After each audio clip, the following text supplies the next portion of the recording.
wanted to make a follow-up video of my experience on the 2023 Hot Rod Power Tour. Now, if you're not into hot rods or classic cars or muscle cars as much as I am, and a lot of my viewers are, you might not know what the Hot Rod Power Tour is. Basically, it's a week-long rolling car show. And this year's attendance was the largest registration they've had since they've started the Power Tour back in the late 90s. They had over 6,000 cars registered for at least one day, if not multiple days, of the Power Tour. So this year's Power Tour started in Atlanta, Georgia. Then it went to Columbia, South Carolina, Rockingham, North Carolina, Charlotte, Concord, North Carolina, and then ended in Bristol, Tennessee. And the way they run the show is each year where the show ends is where the show begins the following year and then goes to new venues and so on and so on. So this was the first time I've ever gone on the Power Tour, and I didn't know exactly what to expect. I've watched videos of the past Power Tours, but until you sign up and you go and do this, you really don't know how everything works. So basically, you register online, you decide, am I going to go all week? Am I going to go for more than one day? Am I going to go one day? Or am I just going to go show up at one of the venues and park my car and go walk in and look at everything that's going on? So the breakdown is, if you're going to go all week long, you're called a long hauler. And you have to register for a long hauler pass, which this year was $175 for all 5 days. Now with your long hauler pass, you get a goodie bag like I've got here. You get a couple other special things at the end of the tour. If you've got each day marked off, you get a special plaque, long hauler plaque, that shows that you attended all 5 days. You're eligible for different drawings for special things during the events at different days. I basically, I didn't want to go all 5 days just because it was my first time going. And also, I'm a little leery about parking my car at a hotel. I've had this car a very long time. The last thing I want to do is walk out of my room in the morning and my car not be there. It does happen. It happens at all the big car shows. It doesn't matter if it's this one, any car shows across the country, there's going to be cars that disappear, period. So that's one reason why I didn't do the long hauler this year. And secondly, I took my grandson Ashton, as you'll see in the previous videos I did for the days of the tour we went, and I wasn't sure how well he would handle all 5 days, let alone the 3 days that I had signed up to go do. But he was really good. He was well behaved. He was excited to go every day, even though some of the drives were a little long. But he had a great time, and I had a great time spending those 3 days with him and bonding even more with him. So signing up for the 3 days, from where I live at, I could drive to 3 different venues and drive back home every night, and it wasn't going to be an excessive drive. The first day I went was Rockingham, North Carolina. It was a 2-hour drive from here through the country. We took the back roads, and it was a nice drive. The second day was in Concord at ZMAX Dragway, and that's about 45 minutes from my house, so that was an easy drive. The third day was the longest drive we had. It was 3 hours each way up to Bristol Motor Speedway. And I'll have to say, this was the day I decided to, okay, let me back up a little bit about how they work this whole week. So from the different venues, they have a specified route laid out for you to take to get to each venue.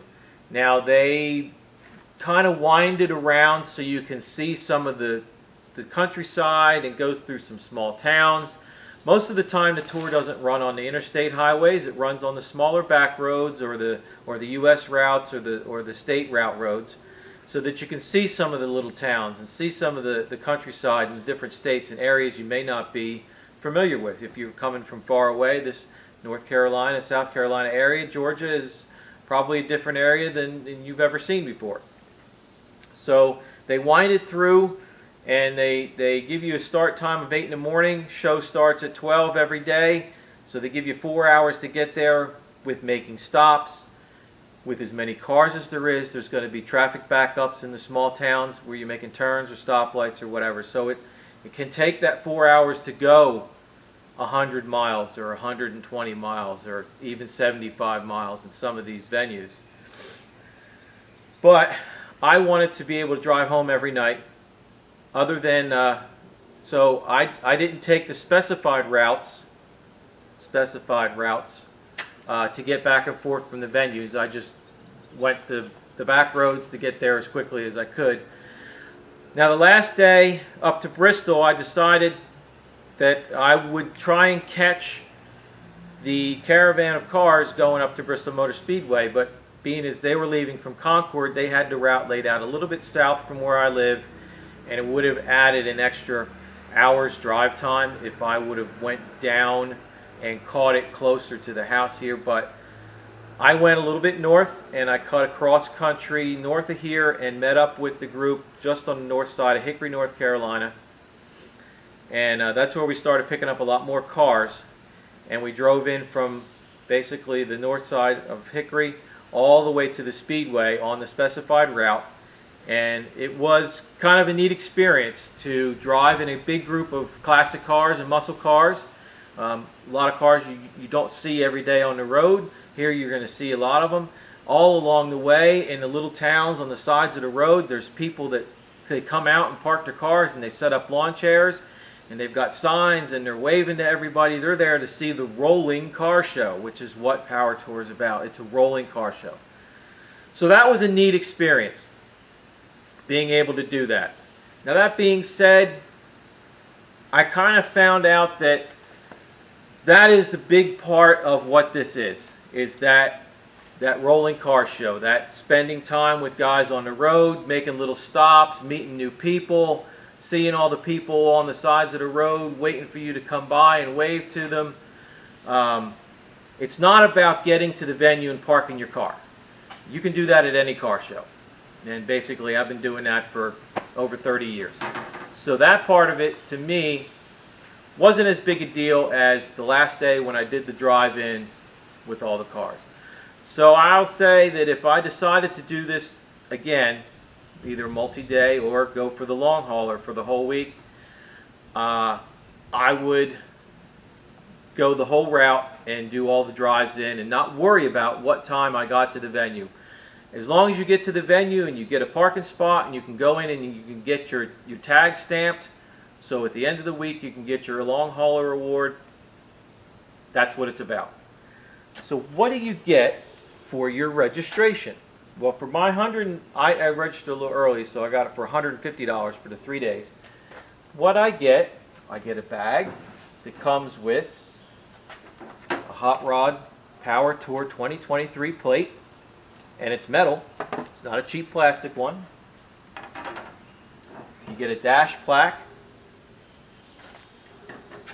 You get these attendee cards. Now you have to have these, or you're supposed to have these when you're walking around, and this is multi-day, and each day here has the different days, the stops, the tour dates, the different venues. And when you get to the venue, there's supposed to be a place where they punch your day out. So at the end of the week, your long hauler, you take this up and you say, I got my card punched all 5 days, I want my long hauler award. That's if you registered for that. So you get 2 of these. That means you can take in 2 adults. Kids are free. They even have a special one for the kids. This is the one that Ashton was given. It says Hot Rod Futures on it, and he got it signed by DD Speed Shop. He was all excited to meet Dan and Danny from DD Speed Shop.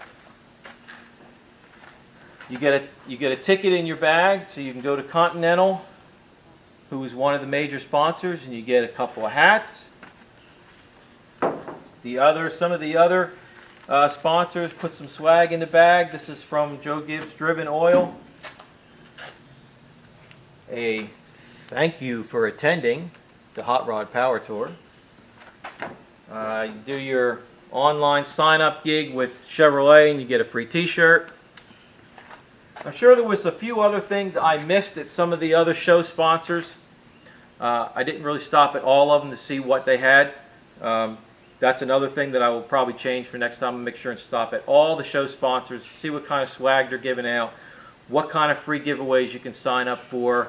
Because yesterday I was listening, and I'm not sure if this was only for the long haulers or if it was for everybody that could sign up for this, but American Powertrain actually gave away a complete 5-speed transmission kit for whatever kind of car you have. When you signed up, at the end of the week they gave that away to somebody, and that was probably almost a $5,000 giveaway. They had a bunch of other things going on. So anyhow, my takeaway on this, and Ashton collected quite a few new Matchbox cars. There's a lot of guys on the tour that come with boxes full of Matchbox cars just for the kids that are there, because they know the kids are going to get a little bit bored throughout the day and they need some things to play with. So there's guys there that, and a lot of times when these guys are driving down the road through the small towns, if there's kids on the side of the road, they'll throw the Matchbox cars out to the kids. They give them away at the shows to the kids that are there. So it's really a good, fun group of people. Of course, you're going to have some shenanigans going on, as always. But it was really a nice experience going to these events.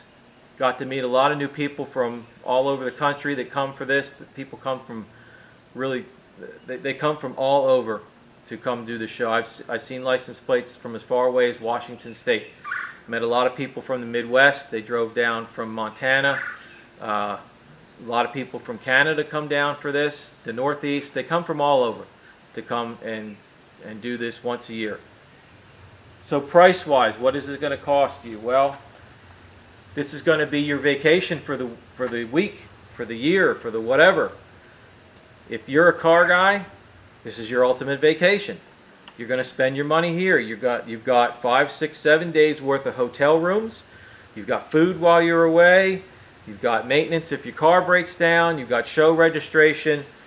It's just like going on any other vacation. It's going to cost you to go on your vacation. So for me, it wasn't that bad. I had my show registration, fuel costs, back and forth to the show. Ashton and I would pick up lunch on our way in, so we didn't buy food there. Sorry, food vendors, but food vendor prices at these events is usually a bit inflated. So I would pick us up the sandwiches or whatnot before we go to the show. Cooler full of drinks. We had plenty of drinks all week long, so we didn't have to buy stuff when we were there. We had everything we needed. Another thing you need to make sure is you've got chairs. Bring a canopy, because a lot of these venues you're set up on asphalt parking lots where it can be very hot. If you don't have, and there's no shade, you need a chair to sit down and relax after walking, trying to look at 6,000 cars. It's a big, big event. If you're a car guy, this should be something that's on your bucket list to do at least one time. If you do it one time, you're probably going to get hooked and want to go do it again, or find similar events that are like this to go and do tours with. It's just a really, really nice experience. I'll probably do this again. I don't know if it'll be next year or the year after, but I'm definitely going to do this again, or look for some similar, maybe shorter events to do. So that's my recap on the Hot Rod Power Tour. I highly recommend it. If you don't want to register for the show, you can still go to the show. You can show up every day, and you can park in the spectator parking area, and you can go into the show, and it's free. So if you know where the routes are, you can stay in the hotels. You can still do the drives with all the cars. You can still go to the events and not be a part of the show, but park at the show and go in and see everything that's going on. So it's up to you how much you want to get immersed in this, but that's another option to experience the Hot Rod Power Tour. Would I recommend it? I would highly recommend it. Like I said, I'm probably going to do it again. Overall, it was a good experience. And be sure and watch all the videos I put out prior to this one about my 3 days and Ashton's 3 days that we spent at the different venues, and see all the different cars that we got to see. So I hope that was helpful to anybody that's thinking about going to a Hot Rod Power Tour sometime in the future. It gives you an idea of what to expect. If you've got any questions, leave me some comments. I'll try and answer them as best as I can with as much knowledge as I have about my first year there. If you haven't subscribed, please subscribe to my channel if you're just finding me. I'd really appreciate it. Trying to keep my channel growing. I'm gaining a little bit of speed here. Hit the bell notification if you have subscribed, and be ready for when the next videos that come out. I'm going to be back working in the shop here this week. We got a lot of work to do, and we'll see you then.